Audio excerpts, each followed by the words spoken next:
Berhubungan dengan kejadian unprecedented yang terjadi pada tahun 2020 yang lalu, di mana pandemi COVID-19 melanda ekonomi global, telah mendorong sebagian besar negara di dunia, lebih dari 200 negara di dunia, untuk memberikan stimulus fiskal yang cukup dalam jumlah yang besar.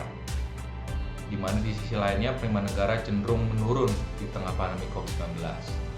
Dengan adanya pelebaran defisit anggaran dari sebagian besar negara di dunia, baik negara maju ataupun negara berkembang, selanjutnya mendorong terjadinya risiko peningkatan utang. Risiko peningkatan rasio utang dari sebagian besar negara di dunia berpotensi menjadi risiko bagi sustainability dari fiskal dan juga sustainability dari utang. Yang selanjutnya, dampak berpotensi untuk menghambat pertumbuhan ekonomi negara tersebut dalam jangka menengah hingga panjang.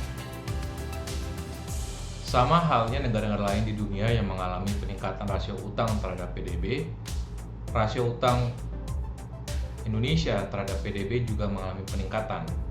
Di tahun 2020 diperkirakan meningkat dalam kisaran 38,5% terhadap PDB. Namun demikian, rasio utang terhadap PDB ekonomi Indonesia cenderung masih relatif manageable dan lebih rendah dibandingkan negara-negara lain di kawasan. Seperti misalnya Vietnam.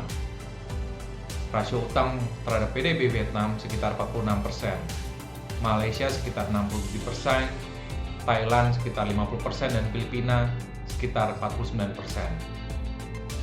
Dan rasio dari negara-negara maju pun juga relatif lebih tinggi dibandingkan negara berkembang, di mana Amerika Serikat rasio utang terhadap ekonominya sekitar 131%, Jepang sekitar 266%, dan Jerman sekitar 73%.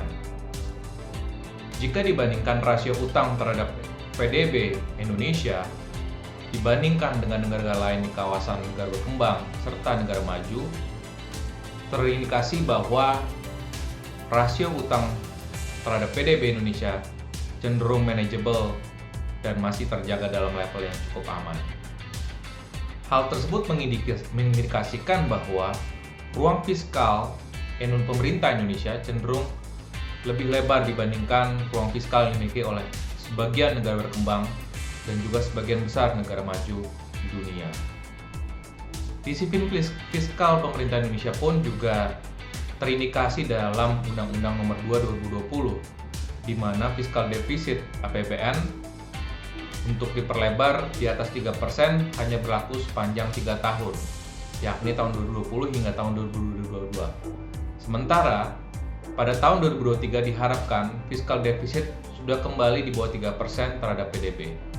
Sehingga ini mengindikasikan bahwa potensi pertumbuhan ekonomi Indonesia dengan ruang fiskal yang membaik tersebut ataupun melebar tersebut diharapkan akan bisa memberikan eskalasi ataupun mendirikan dorongan positif buat pertumbuhan ekonomi.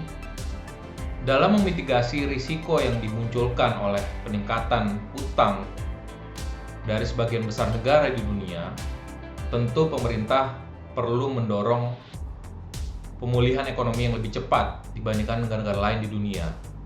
Dengan mendorong pemulihan ekonomi lebih cepat, tentunya diharapkan penerimaan pajak relatif akan bisa tercapai ataupun mendekati targetnya, sehingga defisit fiskal cenderung berkurang dan yang pada akhirnya adalah beban utang pemerintah pun juga cenderung akan menurun. Kondisi fundamental ekonomi Indonesia yang masih baik tersebut juga dikonfirmasi oleh lembaga rating internasional yang masih mengafirmasi rating dan juga outlook rating dari surat utang pemerintah Indonesia. Oleh sebab itu, dalam jangka pendek ini, pemerintah perlu meningkatkan produktivitas dari belanja negara sehingga dapat memberikan dampak positif untuk mengakselerasi kegiatan ekonomi baik dari sisi permintaan maupun dari sisi produksi, terutama UMKM dan juga korporasi. Dengan peningkatan efektivitas produktivitas dari belanja negara tersebut, yang bisa memberikan multiplier efek bagi perekonomian, dan ditambah lagi dengan reformasi struktural yang telah dijalankan oleh pemerintah Indonesia, ini diharapkan akan bisa mengakselerasi pemulihan ekonomi Indonesia lebih cepat, dan diharapkan ini bisa tercapai dibandingkan dengan negara lain yang masih akan struggling dengan kondisi rasio utang yang cukup tinggi. Dalam jangka menengah pun, perekonomian global juga akan menghadapi normalisasi kebijakan dari bank sentral global, terutama adalah Bank Sentral Amerika Serikat. Normalisasi kebijakan moneter bank sentral global, terutama Bank Sentral Amerika Serikat, tentunya ini berpotensi mendorong keluarnya dana-dana asing ataupun terhambatnya masuknya dana-dana asing, aliran modal asing ke dalam pasar keuangan berkembang, termasuk pasar keuangan domestik.